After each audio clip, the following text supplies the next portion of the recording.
Hello friends and welcome to government job exam guidance. এটি Indian economy in Bengali part 4। যারা আগের লেসনগুলি দেখোনি তারা প্লিজ প্লে লিস্টে গিয়ে আগের লেসনগুলি অবশ্যই দেখে নাও।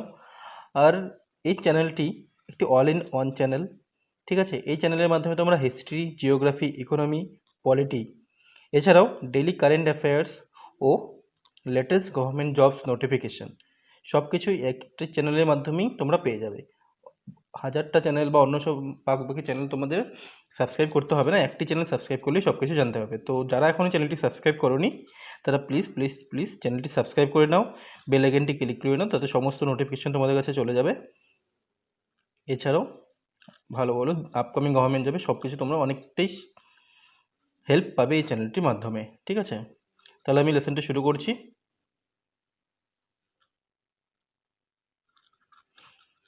যারা আগের ভিডিওগুলি দেখেনি তারা প্লিজ দেখে নিও। এর আগের ভিডিওতে আমি বলেছিলাম প্রথম পরিকল্পনা, দ্বিতীয় পরিকল্পনা সম্বন্ধে, প্ল্যানিং কমিশনের সম্বন্ধে, পঞ্চবার্ষিকী পরিকল্পনা সম্বন্ধে, ঠিক আছে। তো পঞ্চবার্ষিকী পরিকল্পনা একবার বলে দিচ্ছি তাও, যেটি প্ল্যানিং কমিশন 1950 খ্রিস্টাব্দে আসার পরে পঞ্চবার্ষিকী পরিকল্পনা শুরু হয়েছিল।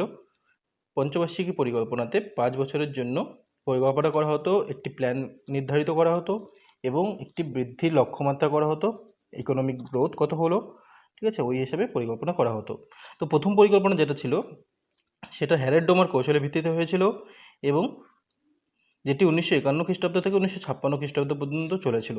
এই পরিকল্পনায় কৃষিক্ষেত্রে নজর দেওয়া হয়েছিল, ঠিক আছে। এবং দ্বিতীয় পরিকল্পনা যেটা ছিল সেটি ছিল নেহেরু মহলানবিশ পরিকল্পনা, ঠিক আছে, প্রশান্তচন্দ্র মহলানবিশের নাম অনুসারে, এবং এটি চলেছিল 1956 থেকে 1961 খ্রিস্টাব্দ পর্যন্ত। এই পরিকল্পনায় ভারী শিল্পের উপর জোর দেওয়া হয়েছিল, ঠিক আছে। এই দুটি হলো প্রথম পরিকল্পনা, দ্বিতীয় পরিকল্পনা, যেটা আমি এর আগের লেসনে ভালো মতো ক্লিয়ার করে দিয়েছিলাম। তোমরা প্লিজ ওটা দিয়ে প্লে লিস্টে গিয়ে আগের লেসনটি দেখে নেবে। তো তৃতীয় পরিকল্পনা থেকে আজকে শুরু করছি। তৃতীয় পরিকল্পনা যা ছিল সেটা হয়েছিল 1961 থেকে 1966 অবধি। 1961 থেকে 1966 অবধি তৃতীয় পরিকল্পনা চলেছিল, ঠিক আছে। যার লক্ষ্যমাত্রা ধরা হয়েছিল 5.6% জিডিপি, 5.6% লক্ষ্যমাত্রা ধরা হয়েছিল, কিন্তু সেটা 2.84% বৃদ্ধি হয়েছিল। অ্যাকচুয়াল লক্ষ্যমাত্রা পূরণ হয়নি, ঠিক আছে, তৃতীয় পরিকল্পনায়। তার অনেকগুলো কারণ আছে, সেটা আমি বলছি। এই পরিবে কিসের উপর ভিত্তি করে হয়েছিল? অ্যাকচুয়ালি প্রথম পরিকল্পনায় কৃষিতে হয়েছিল, দ্বিতীয় পরিকল্পনায় ভারী শিল্প হয়েছিল। বাট এই পরিকল্পনায় কৃষি ও ভারী শিল্প দুটোতেই লক্ষ্য করা হয়েছিল, ঠিক আছে।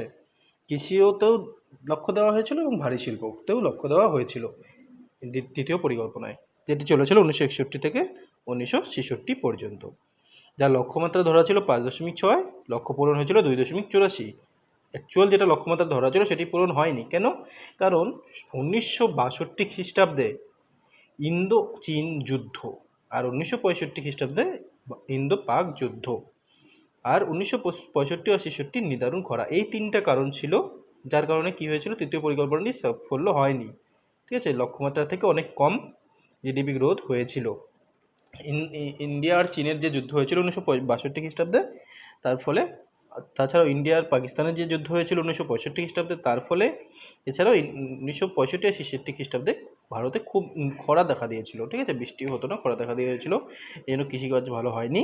সেই জন্য এই পরিকল্পনায় একদমই বৃদ্ধি হয়নি, ঠিক আছে, মাত্র 2.84% বৃদ্ধি হয়েছিল। এটা ছিল তৃতীয় পরিকল্পনা, যেটা 1961 থেকে 66 পর্যন্ত চলেছিল। হ্যাঁ, তার পরবর্তীতে আছে অ্যানুয়াল প্ল্যান্স বা 3টি বার্ষিক পরিকল্পনা। এই শিশুটিতে এতটা ফলস হতো, এতটা ব্যর্থতা হওয়ার জন্য পরে 3 বছর আর কোনো প্ল্যানিং করা হয়নি, ঠিক আছে। 3 বছর প্ল্যান করা হয়নি, আগেগুলোকে ইসে করেছে। তো ওই 1966 থেকে 1969, এটা খুবই ইম্পর্টেন্ট। এই 3 বছরকে প্ল্যান হলিডে বলা হয়। পরীক্ষা আসতেই পারে প্ল্যান হলিডে কোন সময়টিকে বলা হয়, ঠিক আছে। 1966 থেকে 1969 পর্যন্ত সময়টিকে প্ল্যান হলিডে বলা হয়। এই পর্বে কৃষিক্ষেত্রে নতুন কৌশল গৃহীত হয়, প্রচুর উচ্চ ফলনশীল সার, বীজ, কীটনাশক ইত্যাদি বন্টন করা হয় এবং ভূমি সংরক্ষণ ও জলসেচের ব্যবস্থা করা হয়, ঠিক আছে। তৃতীয় পরিকল্পনায় যে ঘাটতিগুলো হয়েছিল এই পর্বে সেটা মেটানোর চেষ্টা করা হয়। এই 1966-তে এত ব্যর্থতার পরে অ্যাকচুয়ালি কী হয়েছিল, তারপরে আর কোনো পরিকল্পনা ওরা নেয়নি তখন, তখন 3 বছরের জন্য প্ল্যানকে হলিডে করা হয়েছে, পরিকল্পনা গ্রহণ করা হয়নি এবং সেটাকে একসাথে বার্ষিক পরিকল্পনা বা অ্যানুয়াল প্ল্যানসও বলেছে।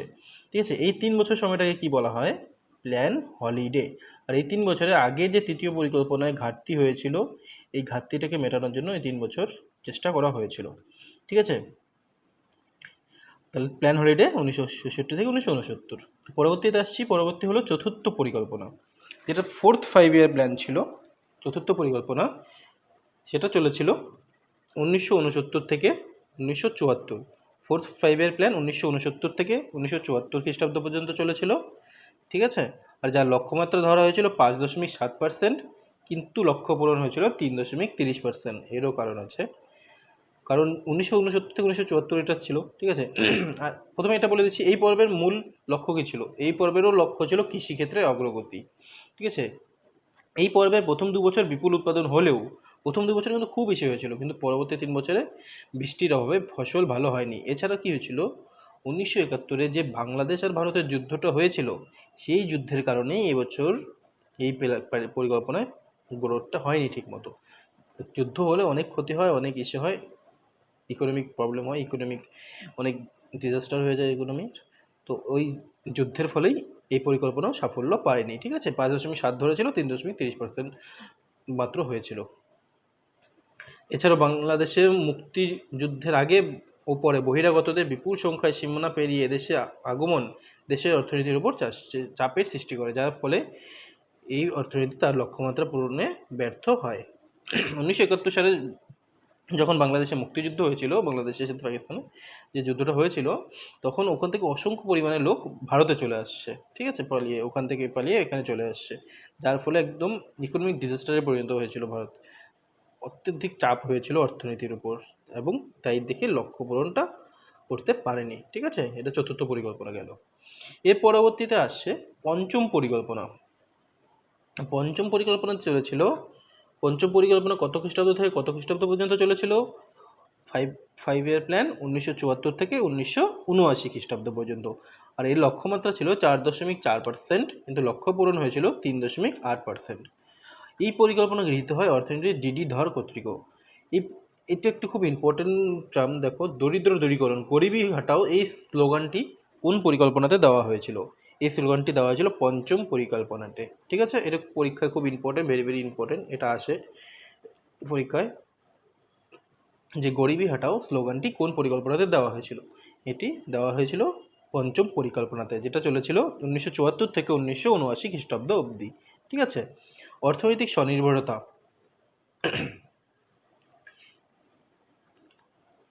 এই দুটি পর্বে এই দুটি ছিল অর্থনৈতিক স্বনির্ভরতা।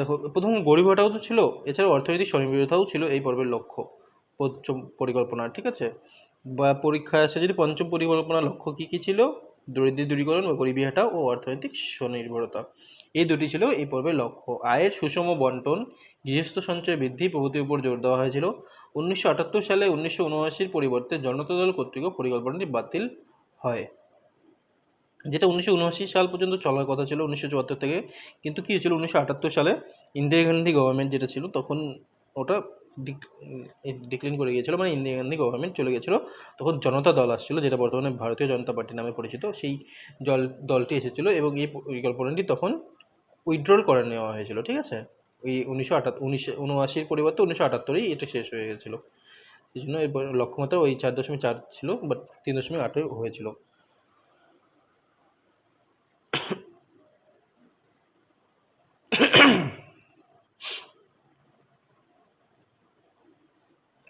তো পরবর্তীতে আসছে আবর্তন পরিকল্পনা বা রোলিং প্ল্যান, খুবই এটাও ইম্পর্টেন্ট। এই 5 ইয়ার্স প্ল্যানের থেকে প্রতি বছর পরীক্ষায় WBCS বা ইউপিএসসিতে অনেক প্রশ্ন আসে। ঠিক আছে, এগুলো মনে রাখবে। এটা আবর্তন পরিকল্পনা। এই রোলিং প্ল্যানটি কত খ্রিস্টাব্দ থেকে কত খ্রিস্টাব্দ হয়েছিল? প্রথমে এর আগে পড়লাম প্ল্যান হলিডে, যেটা 69 থেকে 1966 থেকে 69 অবধি চলেছিল। আর এটা আসছে রোলিং প্ল্যান, এখনও জনতা দল আসার পরে 5 ইয়ার প্ল্যানটি হয়নি 2 বছরের জন্য। ঠিক আছে, তখন ওটা হলো রোলিং প্ল্যান নামে পরিচিত। 1978 থেকে 1980 খ্রিস্টাব্দ পর্যন্ত রোলিং প্ল্যান হয়েছিল। কী আছে, জনতা দল ষষ্ঠ পরিকল্পনা 1978 থেকে 1983 পর্যন্ত করলেও 2 বছরে এই সরকার ক্ষমতাচ্যুত হয় ও কংগ্রেস পার্টি ক্ষমতায় আসে 1980-তে নতুন করে ষষ্ঠ পরিকল্পনা গ্রহণ করে। 1978 থেকে 80 এই 2 বছরের রুলিং প্ল্যান পূর্ববর্তী পরিকল্পনাকে পর্যালোচনা করা হয়। তো ওরা প্ল্যানিং তো করেছিল ষষ্ঠ, কিন্তু ওটা পরিপূর্ণ করতে পারেনি, কারণ ওদের সরকার 2 বছর পর্যন্তই চলেছিল। তারপর আবার ওই ইন্ডিয়ান ন্যাশনাল কংগ্রেস ক্ষমতা আসছিল, ঠিক আছে, এবং ওরা এসে নতুন করে ষষ্ঠ পরিকল্পনা চালু করেছিল। তো ষষ্ঠ পরিকল্পনাটা কী ছিল পরবর্তী দেখি। ষষ্ঠ পরিকল্পনা চলেছিল 1980 থেকে 1985 খ্রিস্টাব্দ পর্যন্ত, ঠিক আছে। আর ষষ্ঠ পরিকল্পনার লক্ষ্যমাত্রা ছিল 5.2%, আর যেটা পূরণ হয়েছিল 5.66%। ষষ্ঠ পরিকল্পনা কত খ্রিস্টাব্দে চলেছিল? 1980 থেকে 1985, আর এই লক্ষ্যমাত্রা ছিল 5.2% থেকে 2%, আর যা পূরণ হয়েছিল 5.66, মানে বেশি হয়ে গেছিলো। যেটা ওরা আইডিয়া করেছিল তার থেকে বেশি বৃদ্ধি হয়েছিল ইকোনমি, ঠিক আছে। এটা 1980 থেকে 1985 খ্রিস্টাব্দে ষষ্ঠ পরিকল্পনায়। জাতীয় আয় বৃদ্ধি, প্রযুক্তির আধুনিকরণ, দারিদ্র ও বেকারত্ব হ্রাস, পরিবার পরিকল্পনার মাধ্যমে জনসংখ্যা নিয়ন্ত্রণ ইত্যাদি ছিল এই পরিকল্পনার লক্ষ্য।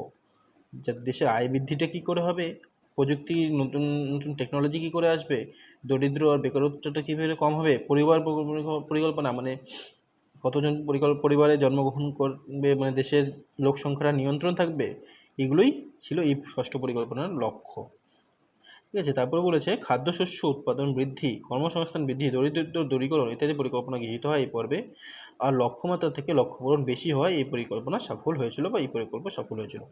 আগে বললাম যে ওই লক্ষ্যমাত্রা ছিল 5%, বা না 5.2%, আর এর ইসে হয়েছিল 5.66%। এটা ষষ্ঠ পরিকল্পনা গেল। বাট ঠিক আছে, এরপরে হচ্ছে এটি সপ্তম পরিকল্পনা। সপ্তম পরিকল্পনায় লক্ষ্যমাত্রা কী ছিল? 5%, আর লক্ষ্য পূরণ হয়েছিল 6.1%। এটাতেও বৃদ্ধি হয়েছিল, এটাও সফল হয়েছে এই পরিকল্পনা। 5% লক্ষ্য ছিল এবং পরিপূর্ণ হয়েছিল 6.1%। সপ্তম পরিকল্পনা কত খ্রিস্টাব্দ থেকে কত খ্রিস্টাব্দ পর্যন্ত চলেছিল? 1985 থেকে 90 খ্রিস্টাব্দ, ঠিক আছে। পরবর্তী দেখি অষ্টম পরিকল্পনা। অষ্টম পরিকল্পনা চলেছিল 1992 থেকে 1997 অবধি,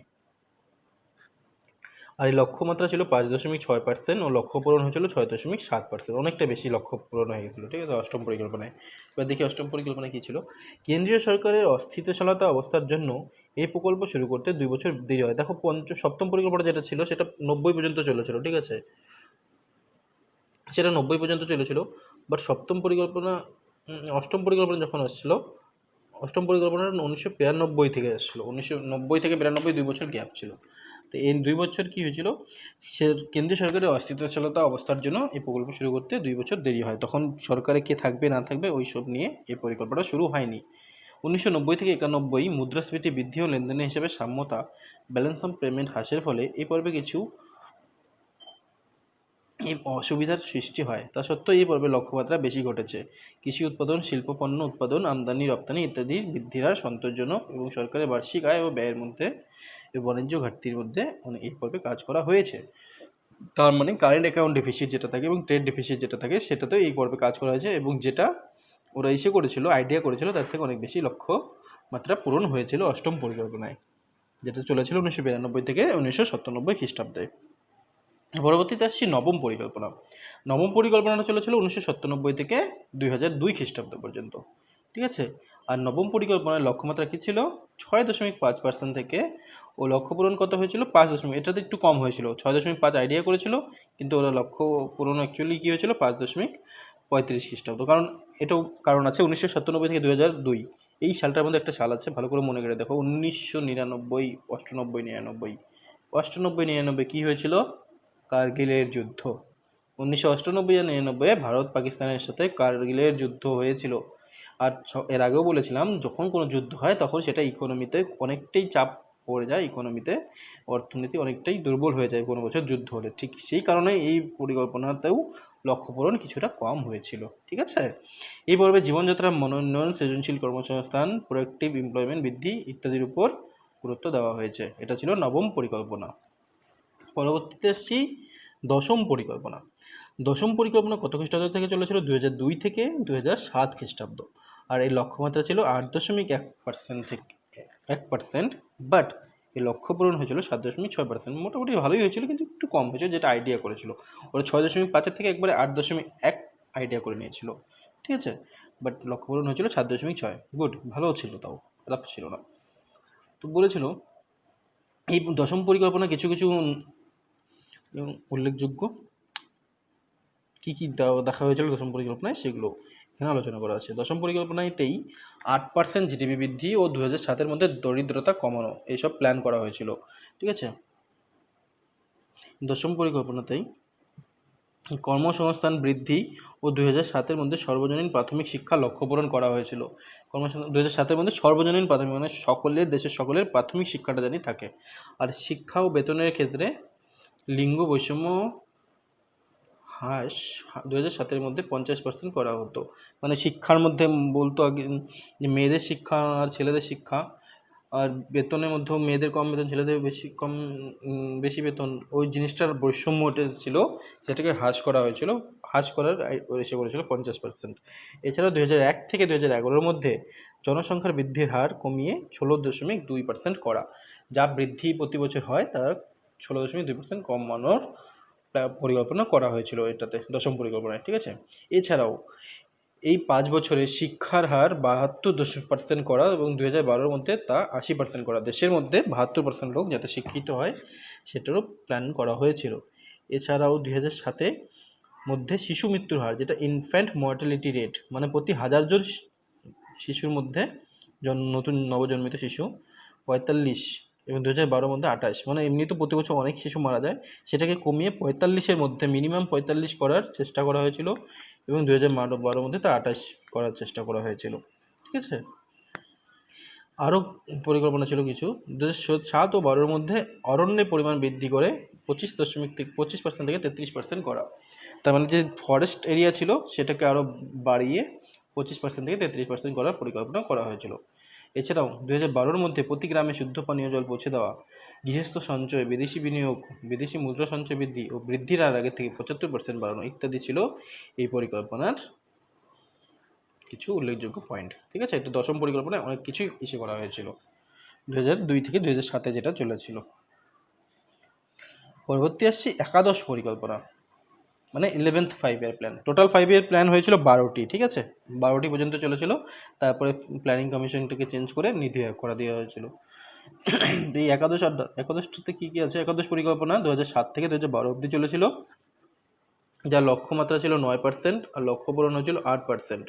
জিডিপি বৃদ্ধির হার 8% থেকে 10% করা ও কৃষি উৎপাদন 4% বৃদ্ধি করা, বার্ষিক হারে 7 কোটি কর্মসংস্থান সৃষ্টি করা, শিক্ষিত বেকারত্বের হার 5%-এর নিচে করা ইত্যাদি ছিল এই পরিকল্পনার উদ্দেশ্য, ঠিক আছে। একাদশ পরিকল্পনা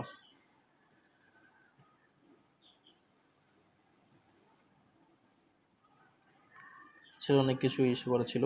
2007-এর মধ্যে টেলিফোন যোগাযোগ, 2018-এর মধ্যে ব্রডব্যান্ড যোগাযোগ স্থাপন, অরণ্য অঞ্চল বৃদ্ধি, বিশ্ব স্বাস্থ্য সংস্থার সূচক অনুযায়ী বায়ু দূষণের হার কমানো ইত্যাদি, এগুলো 11th 5-year প্ল্যান যেটা ছিল একাদশ, সেগুলো লক্ষ্য ছিল, ঠিক আছে। সব থেকে ইম্পর্টেন্ট যেটা, এটা লাস্ট 5-year প্ল্যান, তো এটা একটু বেশি ইম্পর্টেন্ট, যে দ্বাদশ পরিকল্পনা, এটাও পরীক্ষায় আসে অনেকবার, যে দ্বাদশ পরিকল্পনার দ্বাদশ 5-year প্ল্যানে যেটা ওর ছিল অ্যাকচুয়াল আইডিয়া ছিল, লক্ষ্যমাত্রা ছিল 8.2%, বাট লক্ষ্য পূরণ হয়েছিল 7.5%। লক্ষ্য পূরণ হয়েছিল 7.5%, এবং ভারতবর্ষের শেষ পঞ্চবার্ষিকী পরিকল্পনা এইটাই ছিল ভারতবর্ষের শেষ, যেটা 2012 থেকে 2017 অবধি চলেছিল, ঠিক আছে, যেটা ভারতবর্ষের অন্তিম বা শেষ পরিকল্পনা ছিল। 8.2% ধরতো, কিন্তু জিডিপি বৃদ্ধি হয়েছিল 7.5, তখন তো ভালো চলছিল জিডিপি, 7.5% বৃদ্ধি হয়েছিল, ঠিক আছে। বিভিন্ন অভ্যন্তরীণ ও গ্লোবাল পরিকল্পনার বিস্তৃত বিবেচক পূর্বেকার অভিজ্ঞতা বার্ষিক অগ্রগতি থেকে 8.2% হার বৃদ্ধির হার লক্ষ্যমাত্রা স্থির। কৃষিক্ষেত্রে 8% বৃদ্ধি এবং দারিদ্র্য দূরীকরণে 2017-এর মধ্যে 10%, এগুলো লক্ষ্যমাত্রা ছিল। দরিদ্রতা 10% কমিয়ে নিয়ে আসবে একদমই, আর কৃষিক্ষেত্রে আরও 8% বৃদ্ধি হবে, ঠিক আছে। তাছাড়া দ্বাদশ যোজনায় 2012 থেকে 13 এবং 2016 থেকে 17 বছরের মধ্যে 8% বৃদ্ধির লক্ষ্যমাত্রা ধরা হয়েছিল, 8.2 বললো না। আচ্ছা, দরিদ্র দূরীকরণের ক্ষেত্রে কমিশনের দারিদ্র্যের আনুপাতিক হার 10%-এর নিচে নামিয়ে নেওয়ার কথা বলা হয়েছে। অনেক কিছু ছিল, পরিকাঠামো, স্বাস্থ্য ও শিক্ষার উপর বেশি গুরুত্ব আরোপ করা হয়েছিল, ঠিক আছে। তো মনে রাখবে, এটা 2012 থেকে 2017 পর্যন্ত চলেছিল, আর এর লক্ষ্যমাত্রা ছিল 8.2%, আর পূরণ হয়েছিল 7.5%। আর এটাই ছিল ভারতের শেষ পঞ্চবার্ষিকী পরিকল্পনা, ঠিক আছে। আর যা পরবর্তীতে চেঞ্জ হয়ে নীতি আয়োগে হয়েছে। পরবর্তীতে আসছি, এই যে পঞ্চবার্ষিকী পরিকল্পনা তখন জানলে, এই পরিকল্পনার সাফল্য আর ব্যর্থতা, কতটা সফল হয়েছিল আর কতটা ব্যর্থ হয়েছিল। ঠিক আছে, প্রথমে সাফল্যটা দেখে নিচ্ছি। সাফল্য কী কী হয়েছিল এই পরিকল্পনার ফলে? কৃষিতে অগ্রগতি হয়েছিল, ঠিক আছে। জিডিপি, গড় মাথাপিছু আয়, সঞ্চয় ও বিনিয়োগ বৃদ্ধি, এটাও হয়েছিল। এবং শিল্প ও শিল্পের বিকাশের অর্থনীতি হয়েছিল, অনেক নতুন নতুন শিল্প কলকারখানা তৈরি হয়েছিল, ঠিক আছে। ভারী ভারী শিল্প তৈরি হয়েছিল ভারতে। প্রায় সমস্ত মৌলিক এবং মূলধনী দ্রব্যের নির্মাণ শিল্প এবং উপভোক্তা দ্রব্যের নির্মাণ শিল্প স্বয়ংসম্পূর্ণতা অর্জন করেছে। শিল্প কাঠামোর বহুমুখীকরণের ক্ষেত্রে বিশেষ অগ্রগতি হয়েছে। শিল্প বহুমুখীকরণও হয়েছে এবং অনেকটা অগ্রগতি হয়েছে এই 5 year প্ল্যানের জন্য, ঠিক আছে। যেগুলোর উপরে সরকার বেশি ধ্যান দিয়েছিল, ঠিক আছে, এগুলো তো অবভিয়াসলি হবেই। অনেকটা ইস্যু হয়েছিল। শিক্ষা ব্যবস্থারও বিপুল উন্নয়ন হয়েছিল, শিক্ষাটাও অনেকটা বেড়ে গেছিলো। আগে যেটা ঘরে ঘরে থাকতো না, সেটা পরবর্তীতে ঘরে ঘরে হয়ে গেছিলো, সবাই বেশিরভাগ মানুষ শিক্ষিত হওয়া শুরু করলো, ঠিক আছে। অর্থনৈতিক পরিকাঠামো, বিশেষ করে পরিবহন, জল সেচ, টেলিযোগাযোগ, এগুলো খুব উন্নতি হলো, ঠিক আছে। এবং বিজ্ঞান ও প্রযুক্তির ক্ষেত্রে বিকাশ হলো, কম্পিউটার আসা শুরু করলো ভারতে, প্রযুক্তি নতুন নতুন শুরু করেছে। আচ্ছা, এই সবগুলো কী ছিল পঞ্চবার্ষিকী পরিকল্পনার সাফল্য, ঠিক আছে। এবার পঞ্চবার্ষিকী পরিকল্পনা অনেকটা ব্যর্থও ছিল অনেক কিছুতে।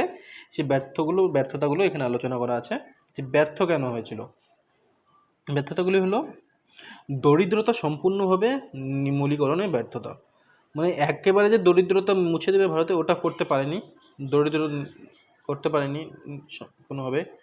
এছাড়াও আর্থিক বৈষম্য, মানে কারো কারো টাকা আয় বেশি আর কারো কারো আয় কম, একদম কারো 1000 টাকা তো কারো 10 টাকা, এই বৈষম্যটা যা আছে এটা ওরা দূর করতে পারেনি, ঠিক আছে। সমস্ত সক্ষম ব্যক্তি কর্মসংস্থানে ব্যর্থতা, মানে অনেকে এলিজেবল, একদম শিক্ষিত, সব কিছু সক্ষম, কিন্তু তাও চাকরি পায়নি, কর্মসংস্থান করতে পারেনি, এটাকেও ওরা পারেনি ঠিক করতে, এটাও ব্যর্থ ছিল একটা। ভূমি সংস্কার নীতি কার্যান্বয়নে ব্যর্থতা, ভূমি কোন জমি কীভাবে বিক্রি হবে, কী করে হবে, কোথায় মানুষ দখলে থাকবে, কী হবে, সরকার কী নিয়ন্ত্রণ করবে, ওটা ওরা করতে পারেনি ঠিকঠাক। কালো টাকার বৃদ্ধি নিয়ন্ত্রণের ক্ষমতা, মানে ব্ল্যাক মানি যেটা ছিল, ব্ল্যাক মানিটাকেও কন্ট্রোল করতে পারেনি। এছাড়াও অর্থনৈতিক ক্ষমতার কক্ষিগতকরণে নিয়ন্ত্রণে ব্যর্থতা, অর্থনৈতিক ক্ষমতার কক্ষিগত, যেটা অনেকে নিজের ক্ষমতা বলে অনেক কিছু করছিল বা ক্ষমতার অপপ্রয়োগ করা হয়েছিল, সেগুলোকে ওরা নিয়ন্ত্রণ করতে পারেনি। এসবই ছিল পঞ্চবার্ষিকী পরিকল্পনার ব্যর্থতা। ওটা এখনো অনেক কিছু আছে। এরপরেই দেখো নেক্সট পয়েন্ট চলে আসছে নীতি আয়োগ। তো নীতি আয়োগটা কি? নীতি আয়োগ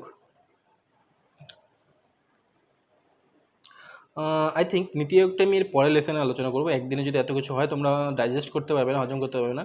তো এই লেসনটাকে একটু ভালো করে আবার প্রথম থেকে দেখো, দরকার পড়লে পঞ্চবার্ষিকী পরিকল্পনা, এটাতেই অনেক কিছু শেখার আছে, এখান থেকে অনেক প্রশ্ন আসে, ঠিক আছে। তো এই ভিডিওটি আবার প্রথম থেকে দেখবেন, যদি না বুঝতে পারো, কোনোখানে যদি কোনো প্রবলেম থাকে আমাকে কমেন্টে জানিও, ঠিক আছে। আর কারো যদি পিডিএফের দরকার হয় আমাকে বলে দিও। আর যাদের এখন টেলিগ্রাম চ্যানেল জয়েন করো, টেলিগ্রাম চ্যানেলে জয়েন করো, আমি ওখানে সমস্ত পিডিএফ প্রোভাইড করে দেবো, ঠিক আছে। তো guys, thanks for watching, thank you guys. পরবর্তীতে আমি নীতি আয়োগ বা বাকি সমস্ত যেসব ইকোনমি পার্ট আছে ওগুলো আলোচনা করব। তো কিপ ওয়াচিং, দেখতে থাকো, চ্যানেলে থাকো, চ্যানেলের প্লে লিস্টগুলো দেখো। আর thanks for support, bye bye. Thanks for watching guys. Please do like, share and subscribe. Thank you. Bye bye. Have a nice day.